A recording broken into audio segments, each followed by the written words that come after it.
Oke, selamat malam. Jadi hari ini saya kembali membahas tentang Excel yang sudah kalian pelajari kemarin ya, mengenai VLOOKUP dan HLOOKUP. Kita langsung saja. Rumus yang pertama adalah VLOOKUP. VLOOKUP ini membahas tentang kode bantu tabel yang arahnya dia ke bawah atau vertikal. Kalau HLOOKUP dia itu horizontal atau menyamping. Rumus VLOOKUP itu sederhana. Rumusnya adalah sama dengan VLOOKUP, lalu klik kode A-nya, koma, tabelnya kalian blok, jangan lupa gunakan F4 satu kali. Kenapa diperlukan F4? Ya tujuannya agar tabelnya itu tidak pindah. Ketika kalian mengcopy rumusnya ke bawah, dia tetap tidak berpindah rumusnya. Koma lagi, nah nama barang itu kan dia ada di kolom kedua. Nah, maka kalian harus berikan angka 2. Lalu kalian tinggal enter saja. Kalian tinggal drag ke bawah atau klik 2 kali, maka dia otomatis muncul nama-nama barang ini. Lalu untuk kolom kedua, sama dengan VLOOKUP lagi, klik lagi kode bantunya, koma, ini kalian tinggal blok, F4 satu kali, koma, 3. Karena harga satuan ada di kolom ketiga. Nah, seperti itu. Untuk HLOOKUP, dia sama seperti VLOOKUP, cuman dia menyamping aja tabelnya. Cara mengerjakannya sama aja. Kodenya kalian tinggal klik, koma, tabelnya kalian blok, F4 satu kali, koma. Nah, nama barang ini dia ada di baris kedua. Ini baris pertama, ini baris kedua. Maka tinggal masukkan angka 2. Enter.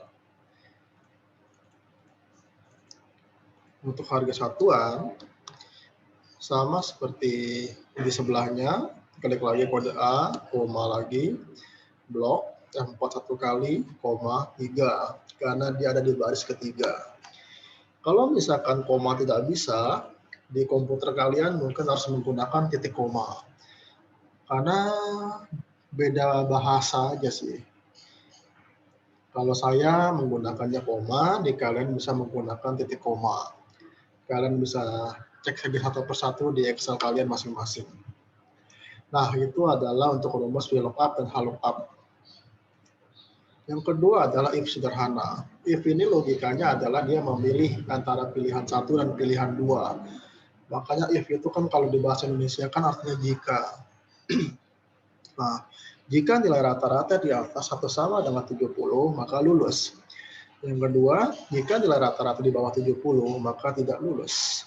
Maka rumusnya adalah sama dengan if, buka kurung, jika nilai rata-rata ini kalian klik, di atas atau lebih besar sama dengan 70, maka kutip hasilnya lulus. Kutip. Pilihan keduanya adalah tidak lulus. Enter. Nah, seperti itu aja, sederhana sekali ya. Jangan lupa menggunakan kutip.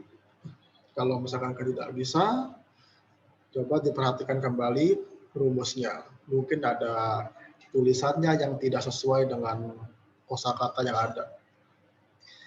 Nah, untuk yang ketiga adalah if ganda. If ganda ini untuk yang pilihannya lebih dari 2. Pilihannya bisa 3, 4, dan seterusnya. Di sini ada 3 syarat. Jika nilai rata-rata di atas atau sama dengan 80, maka hasilnya sangat baik. Yang kedua, jika nilai rata-rata di atas atau sama dengan 70, maka hasilnya baik.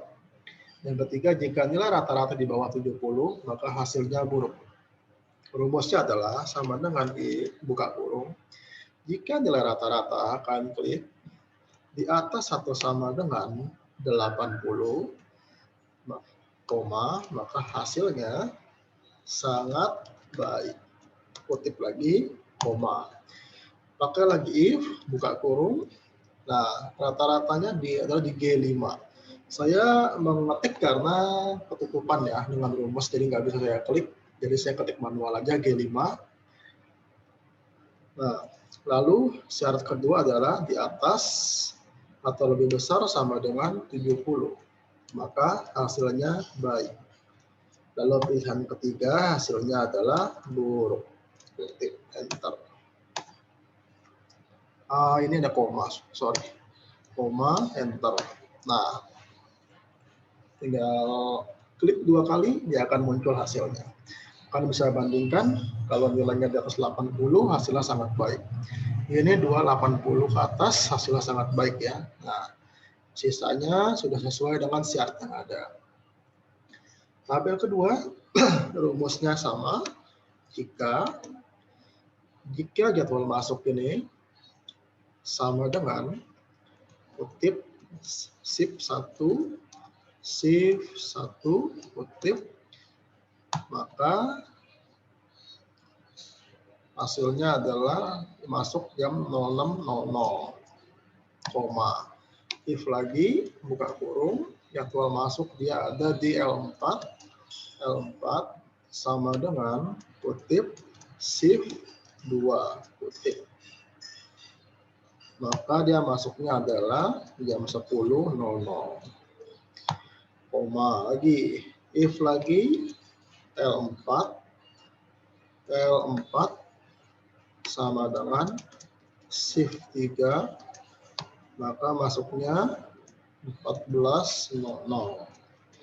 Lalu pilihan terakhir 18.00. Enter. Nah, sudah masuk semua sesuai dengan rumus ya. Tinggal kalian ikuti saja rumus yang ada. Dan kalau memang dia pilihannya ada 4, maka if-nya butuh 3 saja. Jadi kurangkan 1. Atau kalau kalian memasukkan 4-4-nya if, itu nggak apa-apa sih. Tergantung kaliannya saja mau repot atau enggak. Kalau misalkan tadi ditanya, Pak kok dalam kurungnya terakhir nggak ada ya? Ya Excel sekarang sudah pintar ya, jadi kalau kalian salah, dia akan otomatis memperbaiki atau melengkapi yang kurang. Kecuali kalau Excel kalian masih Excel yang zaman dulu, makanya disarankan mengupdate aplikasi yang ada. Biar kalian nggak kudet juga lah ya, tidak terlalu jadul. Nah, sekarang kita masuk ke if kombinasi. Nah, sekarang kita bahas dulu yang mengenai left, mid, dan right. Jadi kalau left, dia mengambil yang di sisi kiri, karakter ini, mid di tengah-tengah, right di sebelah kanan. Kita contoh, misalkan jenis mata kuliah, TE adalah teori, PA itu praktek. Maka seperti ini aja, sama dengan left, kita ambil misalkan left. Nah, TE, yang klik aja ini, koma 2. Kenapa 2? Karena dia ada di 2 karakter. TE itu ada 2 karakter, jadi ngambil dari kiri. 1 itu T, 2 itu E. Makanya hanya 2 karakter. Kalau misalkan dia ngambil TE 1, maka dia 3 karakter. Jadi tergantung dari kalian karakter mana yang diambil. Lalu kalian tinggal copy paste aja. Nah, kalau nama mata kuliah 1, 2, 3 itu pengantar, maka rumusnya mid. Klik yang di sini. Nah, kalau mid, dia ngambilnya dari sebelah kiri juga. T dan E itu kan 2 karakter. Ngambil lagi 1, jadi 3 karakter. Lalu ada 1, 2, 3, itu 3 karakter. Maka dia ada 3,3. Kalau kalian bingung kenapa sih bisa dapat 3? Jadi perhitungannya itu dia hitungnya T, E, dan 1, baru 1, 2, dan 3. Masing-masing T, E, dan 1 itu 3 karakter, lalu 1, 2, 3 itu 3 karakter. Makanya 3 dan 3. Karena dia tuh nggak bisa ngambil dari tengah-tengah langsung ya. Dia bisa ngambil dari sebelah kiri. Maka dia angkanya harus 2. Nah, tinggal enter saja. 1, 2, 3. 1, 2, 3. Nah, seperti itu. Kelas juga sama. Kalau kelas itu right, maka dia pakai right. Nah, ini ngambilnya kan P doang kan, maka dia cuma 1. Seperti itu. Nah, kalau misalkan kalian mau mengambil TE-nya teori seperti itu, maka kan pakai rumus if. Sama dengan if pakai lagi left, ambil ini, koma 2, karena T dan E itu kan 2 karakter. Tutup kurung, sama dengan kutip TE kutip. Nah, hasilnya adalah teori kutip, koma lagi, praktek. Ini lupa kutipnya, praktek. Nah, dia akan muncul teori praktek, teori praktek. Ini pun sama, pakai if, lalu mid, klik lagi kodenya, koma 3, tutup kurung, sama dengan kutip pengantar. Kutip, koma, pakai lagi if, karena dia ada 3 pilihan. Buka kurung, mid lagi, klik lagi kodenya, koma 3, tutup kurung, kutip, koma, kutip, menengah, kutip, koma lagi, kutip, lanjutan, kutip. Ada yang salah ya, apa yang salah ya, pengantar, C33 menengah, lanjutan. Oh, intinya saya lupa deh. Sama dengan 1, 2, 3 harusnya ya, koma. Lalu ini sama dengan lagi, sama dengan 1, 2, 4. Coba kita enter. Nah, jadi tapi dilanjutkan semua. Sama dengan 1, 2, 3, sama dengan 1, 2, 4. Kalau kita pakai kutip bagaimana? Kutip, kutip. Oke, jadi jangan lupa kutipnya. Sama dengan 1, 2, 3, sama dengan 1, 2, 4. Oke ya. Jadi tadi kesalahannya adalah saya lupa memasukkan angkanya, kode 1, 2, 3-nya, sama kutip. Jadi kalian jangan lupa memasukkan itu. Jadi kalau misalkan ada rumus yang salah, kalian jangan panik. Kalian lihat dulu rumusnya, mungkin ada yang salah atau apa. Nah, sekarang yang right. Sama if, lalu kan ketik right. Klik ini, koma 1, karena hanya sebelah kanan 1 karakter aja. Tutup kurung sama dengan kutip P kutip, koma kutip pagi, kutip, koma lagi, kutip sore, kutip. Dah. Jadi rumusnya sederhana kan, seperti itu aja, nggak usah terlalu memusingkan. Jadi VLOOKUP, HLOOKUP, if sederhana, if ganda, if kombinasi sudah kalian pelajari. Sekarang tinggal lanjutkan fungsi AND dan OR. Jadi AND itu adalah syaratnya harus dua-duanya. Untuk bisa menuju C, maka dia harus melewati A dan B. Kalau OR, salah satu aja, mau melewati A aja atau B aja, itu bisa ke C. Jadi bedakan fungsi AND sama fungsi OR. Perbedaannya seperti itu. Nah, sekarang kita masuk ke harga jual per unit. Jika jenis pembelian K itu kredit, maka harga jualnya sebesar 1,25 dikali harga satuan.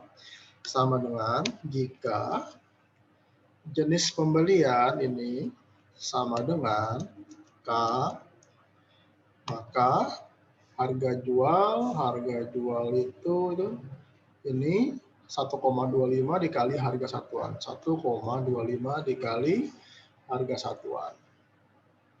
Koma. Lalu jika tunai maka harganya harga satuan. Klik lagi. Nah, jadi kalau dia punya kredit maka harganya naik jadi 1,25 dikali harga satuan. Total harga itu jumlah beli dikalikan dengan harga jual. Ya sudah, jumlah beli dikalikan dengan harga jual. Tinggal kalian drag. Lalu diskon. Jika pembelian dilakukan secara tunai dan jumlah beli di atas 10, maka akan mendapatkan diskon sebesar 10% dari total harga. Nah, dia itu ada 2 syarat. Makanya pakai dan. Rumusnya adalah sama dengan Jika, lalu pakai N,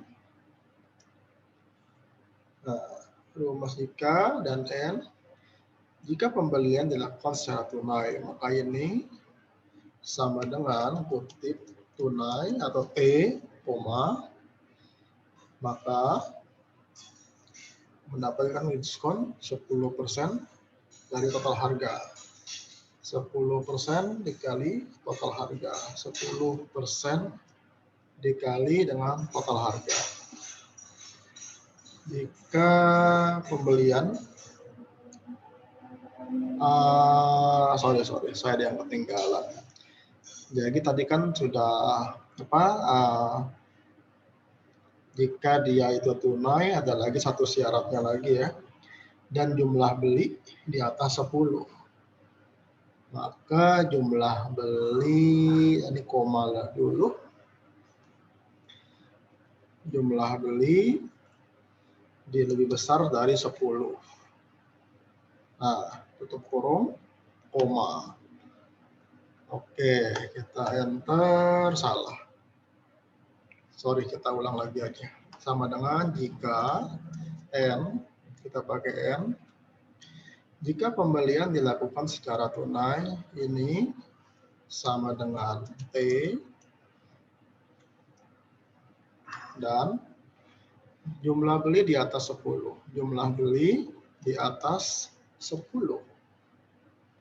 atau lebih besar, tutup kurung, maka 10% dikali dengan total harga ini. Lalu jangan lupa lagi koma 0. Nah, seperti itu. Jadi tadi sepertinya kesalahannya tidak ada angka 0 di sebelah kanan ya. Kalau di sini dia harus menggunakan 0 sebagai rumus tambahannya. Lalu untuk yang voucher sama dengan jika membeli barang merek Axio atau Acer, nah kalau yang ini dia pakai rumusnya OR. Maka if buka kurung OR. Nah, jika membeli barang, jadi merek barang ini sama dengan Axio, sama dengan kutip Axio, kutip, koma lagi, barang ini lagi sama dengan kutip Acer, kutip, jangan lupa tutup kurung, maka dia mendapatkan diskon voucher 50.000, 1, 2, 3, 4, 50.000. Lalu ada lagi if,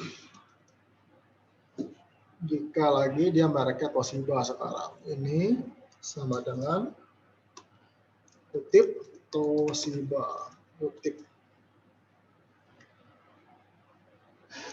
maka dia mendapatkan 100.000, 1, 2, 3, 4, 5, tip, koma, 0, enter.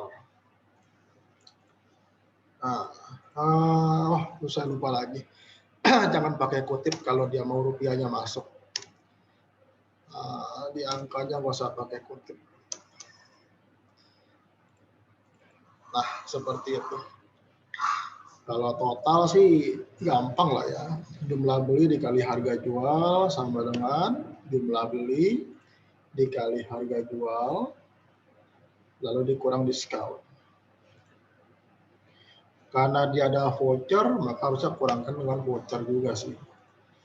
Jadi kan bisa pakai dalam kurung biar lebih pasti. Sebenarnya nggak perlu pakai dalam kurung sih, karena di Excel dia pasti perkalian atau pembagian dilakukan terlebih dahulu. Nah, jadi kurang lebih seperti itu caranya. So, sampai jumpa lagi berarti di minggu depan ya. Kalau memang ada yang salah sih ya wajar-wajar aja lah. Karena sedikit malas juga sih merekam ini. Tapi demi kalian ya sudahlah. Demi kalian saya rela melakukan pekerjaan ini berulang-ulang. Oke, kalau gitu sampai jumpa lagi. Bye-bye.